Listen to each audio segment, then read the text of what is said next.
Wrong ones part ways, right ones find their way. The title of the article I'm sharing with you today is 3 Types of Jerks, and the last type might actually be your problem. Let's listen together. There are 2 types of jerks. The first type is the primary jerk. These are the guys who genuinely have issues with their character. They're into vices like gambling, drugs, and violence. They have a tendency to cheat and flirt around.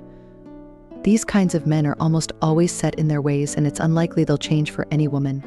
If he's not treating you well, chances are he's not treating other women any better. The second type is the secondary jerk. These are the guys who initially had decent character. They genuinely liked you at the beginning. However, due to the girl's mishandling of the relationship, high demands, bad temper, constant fights, the relationship deteriorates. Eventually, he loses interest in you and may even retaliate with behaviors like cheating before breaking up. The most frustrating thing about these men is that they hurt you, break up with you, and then seem to find happiness with someone else. But through my counseling experience, I've realized there's another type, the third type of jerk, or what I call the initial secondary jerk. These guys might just make minor, non-principled mistakes, but the girl labels them as jerks. For example, a girl breaks up 4 times in 6 months, and each time blames it on encountering a jerk. Her criteria for labeling a guy a jerk range from shouting at her during an argument to saying his new hairstyle is ugly. I was cautious around him, fearing I might offend him and get labeled a jerk too. He even asked me why he had such bad luck always encountering jerks. But where did you meet a jerk? You met a normal, flawed man. I told him maybe he should focus less on dating and more on making money to improve his life. I didn't mean having money would shield him from encountering jerks, but rather, the worse one's overall life situation, the more negative energy they carry, leading them to interpret people and events in a negative light. I remember one day, after being dumped by a girl I liked, I stayed up all night editing a video. When I finally finished, the computer froze. If I restarted, I might lose all my progress and need to spend another 4 or 5 hours re-editing. The first comment on the video I posted that day was, "Your recent work is slipping." Not as good as before. I hadn't slept for over 30 hours, feeling dizzy and frustrated. Seeing that comment made me angry and upset. You didn't see the effort I put into selecting topics, writing articles, shooting videos, and editing them. Why are you judging me like this? In fact, the reality itself doesn't hurt people, it's the interpretation of reality that does. Why do different people give different explanations for the same thing? Even the same person, in different states, may give different explanations. It largely depends on the person's state of mind. The better one's state of mind, the more likely they are to interpret everything with goodwill. Speaking of relationships, many relationship experts say that men prefer women who are emotionally stable. What is emotional stability? It's not quarreling over trivial matters, not being paranoid, not linking every action of a man to one's own worth or labeling every man who doesn't love them a jerk.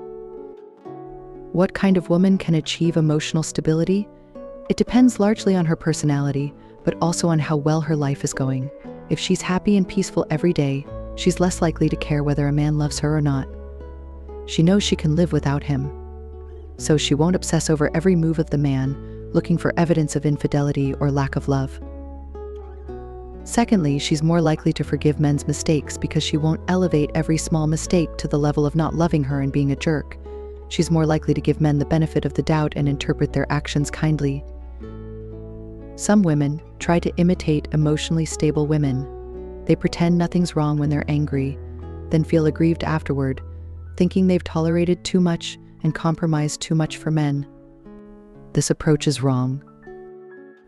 Emotional stability isn't about tolerance or compromise, nor is it about suppressing your anger and forcing a smile to please men. It's about genuinely feeling that it's not a big deal, not worth getting angry over. To achieve this, you don't need rhetoric or tactics. You need to genuinely improve your life and have a good state of mind to face men and relationships. Genuine, long-term emotional stability isn't an act, it's the positive energy that radiates from within. Lastly, does always assuming the best about men make you more susceptible to jerks? Not really. Firstly, emotionally stable women are unlikely to subjectively label others as jerks. They don't always get emotional and pick fights. Also, with their vibrant lives, they're naturally charming and confident, which men love. They're less likely to develop into secondary jerks. Then there are the primary jerks. Women who interpret things positively don't mean they want to reconcile. It doesn't mean they're blind to the truth.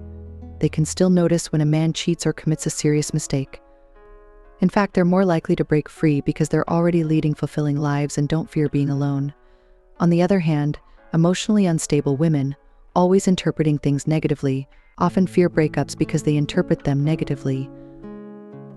They're more likely to think, "I've been fooled, I've been abandoned," or encountering a jerk proves I'm not worthy of love, or men or all bad emotionally stable women interpret breakups as positive things, seeing them as opportunities for growth and chances to find better partners.